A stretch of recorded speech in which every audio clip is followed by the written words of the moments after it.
Hello, welcome back everyone. It is now the beginning of October of 2022, and with Andor episodes 1 through 5 now officially out on Disney+, a lot of Star Wars fans without a doubt are really looking forward to other shows out there like Tales of the Jedi, The Bad Batch Season 2, The Mandalorian 3 and 4, as well as Ahsoka, just to name a few there. And that's all, by the way, being handled by Favreau and Filoni. This is Mike Zero. Make sure to subscribe if you are new to the channel for future Star Wars updates. Also, by the way guys, make sure to drop a thumbs up on this video to support the channel. I thank you all so very much for the kind support. It is greatly appreciated. Now, one thing about the new universe is that a lot of fans have been really invested in what Jon and Dave are currently creating behind the scenes. Now, Jon Favreau recently teased a big deal about the Ahsoka series, that the lightsaber battles in that show are extremely intense. His exact words. Extremely intense. And the fact that we are going to be getting a lot of that, I think is going to really make a lot of fans, you know, hyped up and looking forward to just having a lot of Jedi lore, mythology, aspects of the Force thrown into the Ahsoka show. I've said this countless times, I really do believe, based on what we have been talking about and what's happening with the Ahsoka series behind the scenes, that it may very well be the home run of the Star Wars franchise under Disney's wing. It very may well be. So, with that being said, moving forward to the next thing here, everything that's been happening with Jon and Dave is that they have been regulating Star Wars behind the scenes. They have basically been pretty much taking out a lot of the Kathleen Kennedy aspects as much as possible, and throwing in the Star Wars Legends fan favorite aspects. So, with that being said, with Favreau and Filoni now creating multiple projects behind the scenes, Disney executives are getting ready to have them announce said projects at next year's celebration event for the Star Wars fandom. Now, it's described that as of right now, both Favreau and Filoni have big plans for the return of Gina Carano, coming back as Cara Dune in the Star Wars franchise. Now, it's noted though, Gina Carano is planned to return for The Mandalorian Season 4, where the most recent development by Favreau and Filoni to rehire Gina is for the Boca Tan Star Wars TV show, in which many storyboards have already been complete for the show that feature Cara Dune and many of the illustrations. Now, one of which involves Cara Dune having a big moment with Luke on the world of Yavin, that is said to be the destination of Luke Skywalker's second Jedi Temple, and based on the ones that fans love from Star Wars Legends. So once again, as we have talked about this before in the past, Favreau and Filoni are not stopping at Luke having a temple only on Ossus. They're also going to have him have a temple that's more for older students on Yavin 4. Very much like how it was done in Star Wars Legends, where that known area on Yavin 4 becomes Luke Skywalker's Jedi Temple. Now, in, of course, the illustration, Luke is giving Cara Dune a special piece of Jedi lore that is described to be a very valuable item that he asks Cara Dune to bring the lore to Leia. This Jedi lore is said to be a Jedi Holocron of some kind, where Cara Dune is seen packing it inside of a backpack-like object to carry it safely during her travels. Now, once again here, Holocrons are slowly working their way into live-action form. The first time we ever saw a Holocron of any kind in live-action was in Solo: A Star Wars Story in Dryden Voss's room. And in his collection room, alright, you do see a Sith Holocron in the background.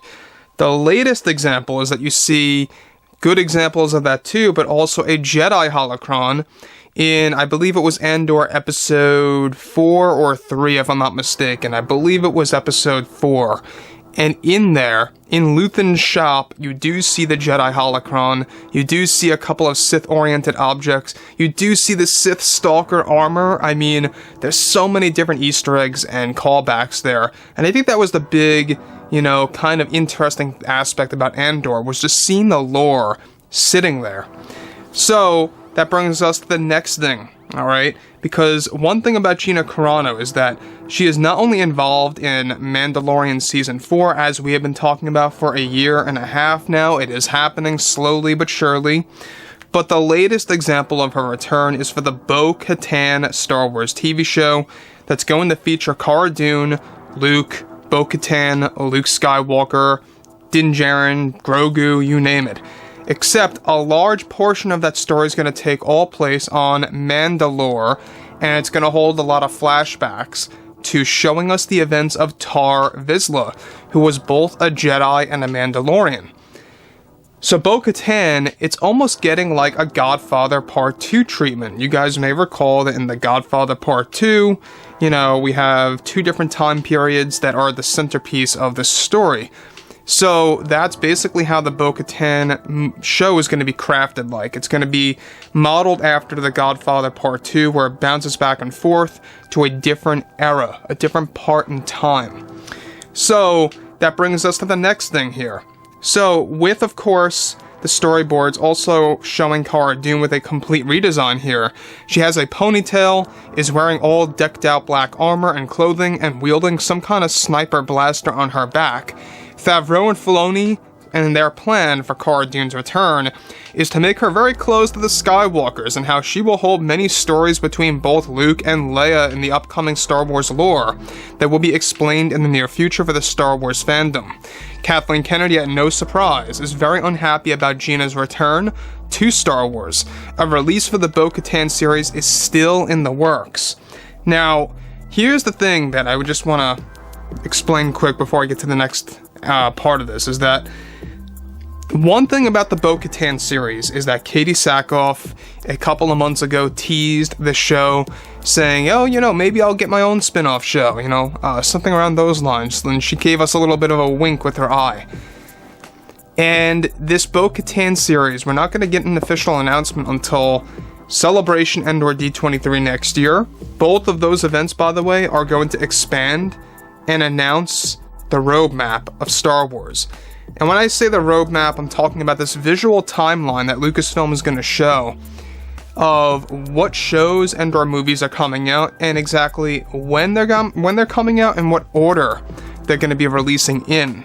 That's basically what the roadmap is. And each year they're going to keep expanding that roadmap. So next year they're going to show us the expansion moving up all the way until 2026. Now, with that being said too, given that, of course, Gina has been in the talks and is now coming back for Mando 4 and the Boca Tan series, it really does raise a lot of questions. What does this really mean for merchandise? Are they going to bring back Cara Dune merchandise?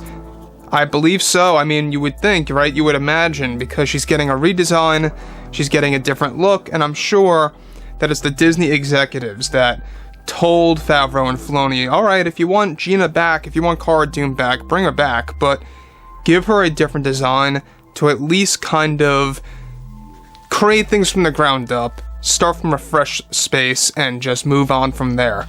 And it seems like that's exactly why she's getting this redesign. Also, you know, let's not, you know, forget the fact that Mando 4 is going to have a very big time jump by X amount of years. We're not quite sure how many, but it is going to be multiple years. So anyways, guys, you know, drop a comment below. Let me know what you guys have to say about all of this below in the comments. And if you guys did enjoy the content for today, make sure to drop a thumbs up on this video to support the channel. I thank you all so very much for the kind support, and I'll catch you guys next time.